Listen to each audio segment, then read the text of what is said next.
saya menanyakannya itu bukan puas sekali ya. Kemarin itu pertanyaannya di instrumen adalah sangat puas. Sangat puas atau puas Bapak Ibu? Puas sekali. Nah, kami ambil aja benang merahnya, berarti itu identik dengan sangat puas. Nah, itu merupakan salah satu hal yang mengayemkan kami berdua, bahwa ternyata orang yang ada di luar di sana juga melihat kita itu banyak hal positif yang harus kita lestarikan. Sebagai sekolah yang baru, ya, saya menyatakan tadi bahwa mungkin kita baru 3-4 langkah, ya, karena kita kan juga baru 3-4 tahun berjalan ini. Jadi saya anggap 3 atau 4 langkah sudah seperti ini. Nah, kami berdua berharap langkah-langkah selanjutnya itu akan melebihi daripada yang ada pada 2 hari yang kami lihat ini. Banyak hal dalam mutu lulusan yang masih bisa kita kembangkan. Di antara yang sudah saya menyatakan sudah cukup hebat untuk katakanlah baru balita ya, 3 atau 4 tahun itu, dalam hal ekstrakurikuler, ternyata ekstrakurikulernya yang 3-4 tahun ini juga sudah membahana, artinya juga sudah mampu untuk mencapai ke taraf yang di luar dari Indonesia. Namun itu juga tantangan bagi kita semua untuk mempertahankan dan selalu meningkatkan terus-menerus. Bagaimana anak-anak mampu untuk berkreasi dan berinovasi melalui ekstrakurikulernya, itu masih bisa kita kembangkan lagi. Bagaimana anak-anak berinovasi? Jadi kaligrafi itu kan juga merupakan inovasi dan kreasi dari anak-anak. Bagaimana itu kita anak-anak kita bawa keluar hasil karyanya supaya dapat mereka lebih tercerahkan, ya, dengan hasil-hasil karya mereka. Kalau disosialisasikan, anak-anak punya semangat untuk lebih berinovasi lagi. Dan banyak ekstrakurikuler lain yang bisa kita kembangkan inovasinya. Pencak silat, ya, pencak silat itu bagaimana anak menciptakan, misalnya ya, dia berkreasi menciptakan suatu gerakan silat yang baru. Ya, kita biarkan mereka memberi nama misalnya, ya. Itu juga akan mendorong anak-anak untuk makin berkreasi dan berinovasi dengan hal-hal yang baru. Jadi inovasi belum tentu dia harus bisa berinovasi seperti yang di belakang ya, robotik ya.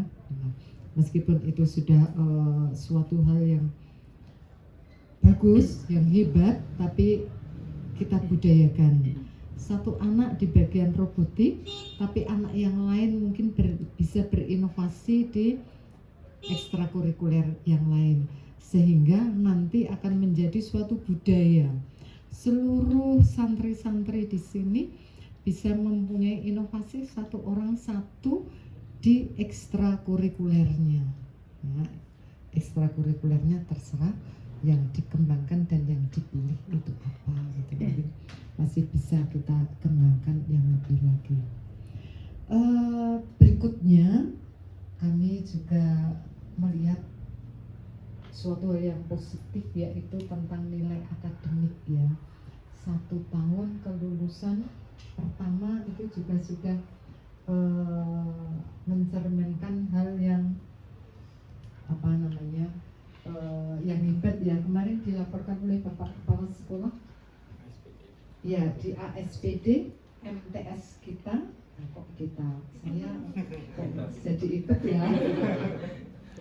Ya, di MTS ini itu sudah mencuatkan hasil yang benar-benar membanggakan. Nah, marilah kita mulai mendampinginya itu juga mulai ketika dalam proses pembelajarannya. Artinya bagaimana anak-anak juga dalam rapotnya ya, itu juga ada peningkatannya ya. Jadi kalau kita lihat selama ini, saya lihat di legernya itu rapotnya masih fluktuatif ya rasanya. Nah, monggo nanti rapotnya itu karena ini akan sebenarnya bisa lebih kita dampinginya itu akan lebih mudah daripada di ASPD-nya.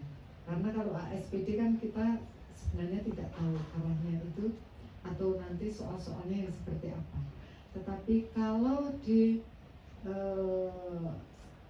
prosesnya kita bisa lebih mendampingi supaya proses ini ada kenaikan kecil-kecil saja, tidak apa-apa, tidak harus begini, tapi pelan-pelan, tapi ini anak ini menanjak terus ya, sesuai dengan talenta mereka masing-masing.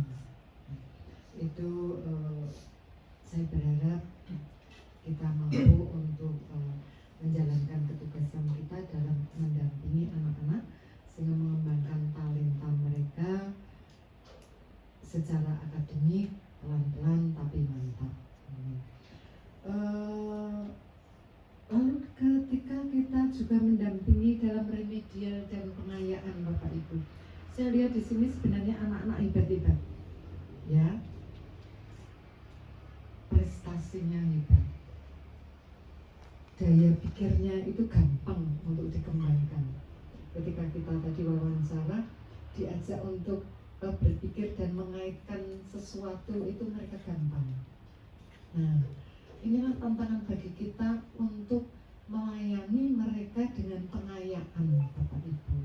Jadi ketika kita punya anak-anak yang hebat-hebat, maka anak-anak yang hebat ini kita dampingi, kita beri pelayanan sehingga mereka betul-betul mampu dan mendapatkan kesempatan untuk mengembangkan sisi akademiknya juga, selain tadi yang ekstra itu kan yang pengembangan minat dan bakatnya ya.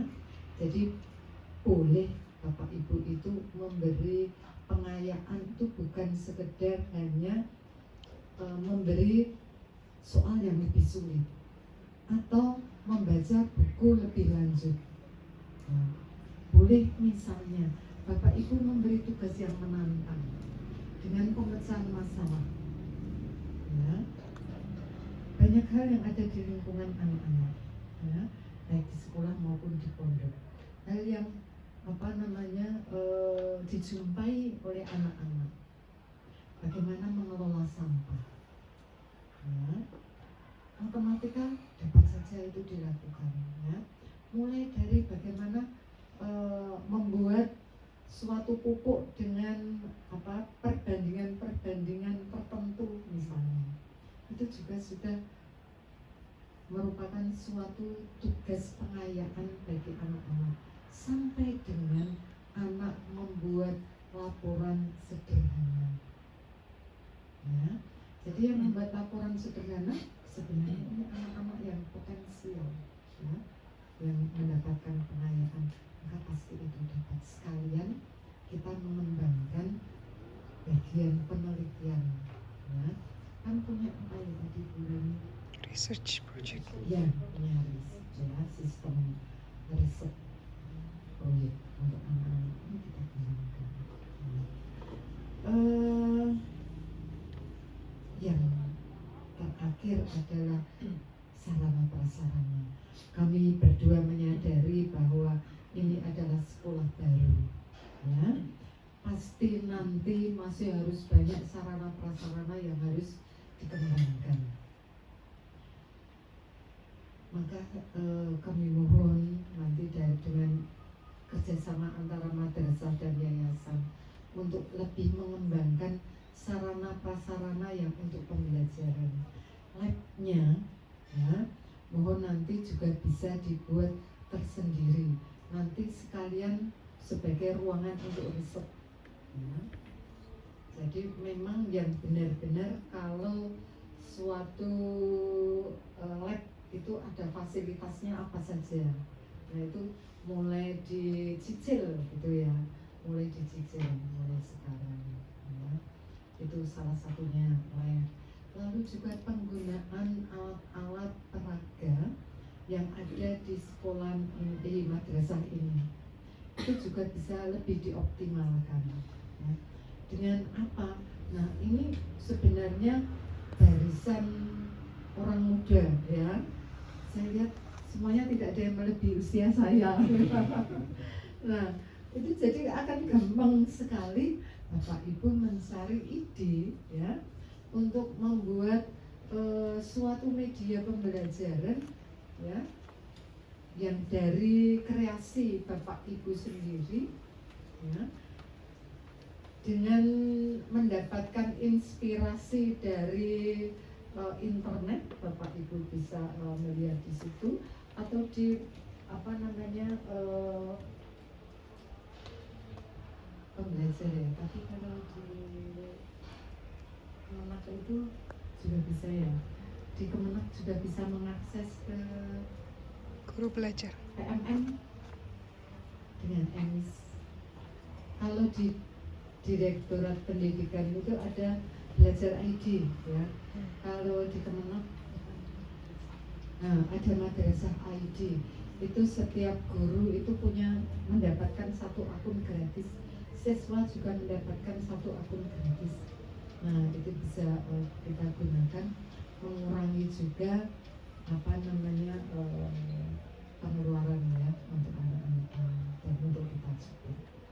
Nah itu jadi monggo sarana prasarananya baik yang di luar maupun yang untuk pembelajaran itu dapat ditingkatkan lagi dengan mengelola kreativitas dan inovasi dari Bapak Ibu semua. Saya kira dari saya dan Bu Reni itu nanti akan saya kembalikan kepada Bu Reni, hanya pesan saya bahwa ini hanya secuil ya dari apa yang kami lihat. Masih banyak hal positif yang kami temukan. Nah, masih banyak juga harapan kami yang kami pendam di sini. Suatu saat semoga itu nanti akan terlaksana. Lebih detailnya nanti Bapak Ibu bisa melihat di rekomendasi. Rekomendasi dapat Bapak Ibu unduh andaikan Bapak Ibu nanti mengunggah kartu kendali. Jadi setelah kami lepas dari sini, mohon operator nanti mengunggah, mengisi kartu kendali. Ya. Tapi juga tidak bisa mengunggah kartu kendali langsung kita mendapatkan rekomendasi. Ini prosesnya masih panjang, masih ada beberapa tahap lagi Bapak dan Ibu semua. Jadi masih ada validasi, lalu nanti masih ada apa namanya dirapatkan ya di provinsi maupun di pusat, baru nanti didirikan apa yang akan diperoleh ya oleh madrasah ini. Saya kira dari itu, dari saya pribadi, saya mohon maaf andaikan selama 2 hari ini ataupun hari-hari sebelumnya ataupun nanti semoga tali silaturahmi ini tetap berjalan. Kami mohon maaf andaikan banyak salahnya. Pohon melati tumbuh di pinggir kali. Saya dan Bu Reni izinkan untuk mohon diri. Burung cendrawasih, burung irian. Saya ucapkan terima kasih dan cukup sekian.